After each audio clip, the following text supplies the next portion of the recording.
नमस्कार। देश और दुनिया की ताज़ा खबरों के साथ मैं फिर से एक बार हाजिर हूँ। तो आइए जान लेते हैं देश और दुनिया का ताज़ा अपडेट। साथ ही आप जान पाएंगे देश और राज्य की सरकारों ने क्या किया ऐलान और क्या दिया बड़ा बयान। सबसे पहले एक नज़र सुर्खियों पर। देश के उपराष्ट्रपति जगदीप धनखड़ ने दिया इस्तीफा। इंडियन एयरफोर्स से 62 साल बाद MiG-21 की विदाई। चीन को मिलेगी अब सीधी टक्कर, अमेरिका को भी मिला साफ संदेश। सभी CBSE स्कूल में लगाए जाएंगे CCTV कैमरे।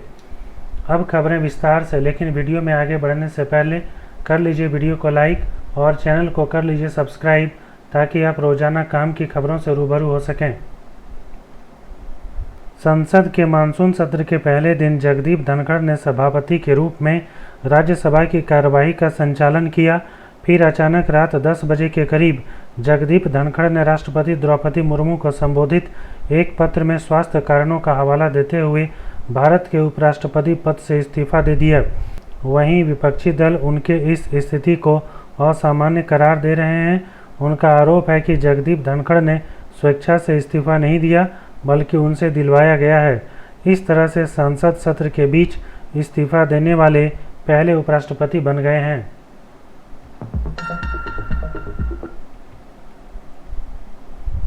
MiG-21 की विदाई भारतीय वायुसेना के लिए एक युग का अंत है। 62 साल तक आसमान में राज करने वाला यह विमान अब इतिहास बनने जा रहा है। आपको बता दें कि इसी साल सितंबर महीने में चंडीगढ़ में इसका आखिरी समारोह होने जा रहा है। इस तरह से भारतीय वायुसेना अपने सबसे पुराने और ऐतिहासिक लड़ाकू विमान MiG-21 को अलविदा कहने जा रही है। भारत और ब्रिटेन के बीच इस सप्ताह मुक्त व्यापार समझौते पर हस्ताक्षर होने जा रहा है। इस FTA के बाद भारत से निर्यात होने वाली 99% वस्तुओं पर ब्रिटेन के बाजार में कोई शुल्क नहीं लगेगा। इसका नतीजा यह होगा कि ब्रिटेन के बाजार में भारतीय वस्तु चीन की वस्तुओं के मुकाबले पहले से और ज़्यादा सस्ती हो जाएगी और चीन की जगह भारतीय वस्तुओं को खरीदा जाएगा। भारत के सहकारी आंदोलन को अगले 2 दशकों के लिए नई दिशा देने वाले राष्ट्रीय सहकारी नीति 2025 का अनावरण केंद्रीय गृह एवं सहकारिता मंत्री अमित शाह गुरुवार को करने जा रहे हैं। सहकारी क्षेत्र को प्रभावशाली बनाना समय की मांग है। सहकारिता की पहुंच जमीनी स्तर पर सुनिश्चित करने के लिए नई नीति में प्रत्येक पंचायत में कम से कम एक सहकारी समिति बनाने का लक्ष्य है। नई नीति में देश की 8,42,000 से अधिक सहकारी संस्थाओं को अधिक से अधिक प्रतिस्पर्धी बनने पर जोर दिया गया है।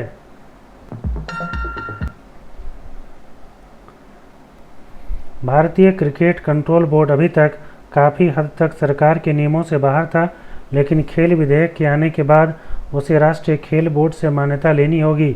हालांकि BCCI वित्तीय तौर पर सरकार पर निर्भर नहीं रहेगा। CBSE स्कूलों में अब CCTV कैमरे के जरिए निगरानी होगी और अब हर बच्चे पर नज़र रखी जाएगी।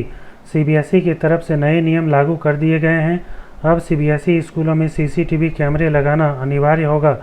CBSE ने बच्चों की सुरक्षा को लेकर के यह अहम कदम उठाया है। बिहार में जारी वोटर लिस्ट रिवीजन के तहत मतदाता सूची से 52 लाख से ज़्यादा वोटर के नाम कट सकते हैं। इसमें वह मतदाता शामिल है जो मृत बताया जा रहा है, या फिर जो दूसरे जगह शिफ्ट हो गए हैं, या जिनके एक से अधिक जगह नामांकन है। अगर आप भी अभी तक ऐसा सोचते थे कि सिर्फ सेविंग अकाउंट से ही UPI पेमेंट किया जा सकता है, तो आपको बता दें कि अब इसमें बड़ा बदलाव होने जा रहा है। यह बदलाव अगस्त 2025 से होने की संभावना है। अब तक अगर आपने बैंक से कोई ओवरड्राफ्ट या लोन लिया है तो उसे आप सिर्फ दुकानदारों को ही UPI के माध्यम से पेमेंट किया करते थे, लेकिन नए नियम के लागू हो जाने के बाद अब आप अपने लोन अकाउंट से सीधे UPI के जरिए किसी व्यक्ति को भी पैसे भेज सकेंगे। छोटे व्यापारियों को पेमेंट कर सकेंगे, यहाँ तक कि कैश भी निकाल सकेंगे। छोटे व्यापारी वह व्यापारी होते हैं जिनके अकाउंट में हर महीने 50,000 से कम का UPI ट्रांजैक्शन होता है। आप UPI के माध्यम से QR कोड स्कैन करके पेमेंट करते हैं, मोबाइल नंबर या UPI ID डालकर पैसे भेजते हैं, या खुद के अकाउंट में ट्रांसफ़र करते हैं। यह सब अब लोन अकाउंट से भी संभव होगा, लेकिन हर ट्रांजैक्शन पर लिमिट भी होगी। एक दिन में यूपीआई से 1 लाख से ज़्यादा नहीं भेज सकते और कैश निकालने की लिमिट 10,000 होगी। यहाँ एक खास बात ध्यान में रखना है कि लोन या क्रेडिट से जुड़े ट्रांजैक्शन तभी मंजूर होंगे जब वह बैंक ऐसा करने की अनुमति आपको देगा। यूपीआई से किया गया खर्च उस उद्देश्य से मेल खाना चाहिए जिसके लिए लोन या क्रेडिट लाइन दी गई है। आजकल एटीएम का इस्तेमाल लगभग सभी लोगों के द्वारा किया जा रहा है। ऐसे में अगर आप अपना एटीएम कार्ड घर पर भूल गए और आपको कैश की ज़रूरत है तो अब आप बिना एटीएम कार्ड के भी एटीएम से पैसे निकाल सकते हैं। अब आप यूपीआई की मदद से एटीएम कार्ड के बिना भी एटीएम से कैश निकाल सकते हैं। देश के कई बड़े बैंक अपने ग्राहकों को यूपीआई के जरिए एटीएम से कैश निकालने की सुविधा दे रही है।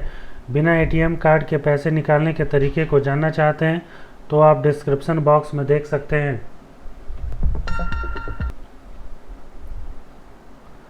आधार की नई ऐप प्ले स्टोर पर आ चुकी है। एंड्रॉयड फ़ोन यूजर इसे डाउनलोड कर सकते हैं। इस ऐप से आधार को शेयर करना पहले से आसान होगा और सुरक्षित भी होगा। इसके बाद अब लोगों को आधार कार्ड की फ़ोटोकॉपी देने की ज़रूरत नहीं होगी। यूजर डिजिटल तरीके से अपनी पहचान वेरीफाई करवा पाएंगे।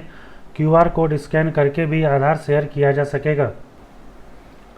इसी तरह की देश की छोटी बड़ी खबरों को अगर आप जानना चाहते हैं तो आप इस वीडियो को लाइक और चैनल को सब्सक्राइब कर सकते हैं।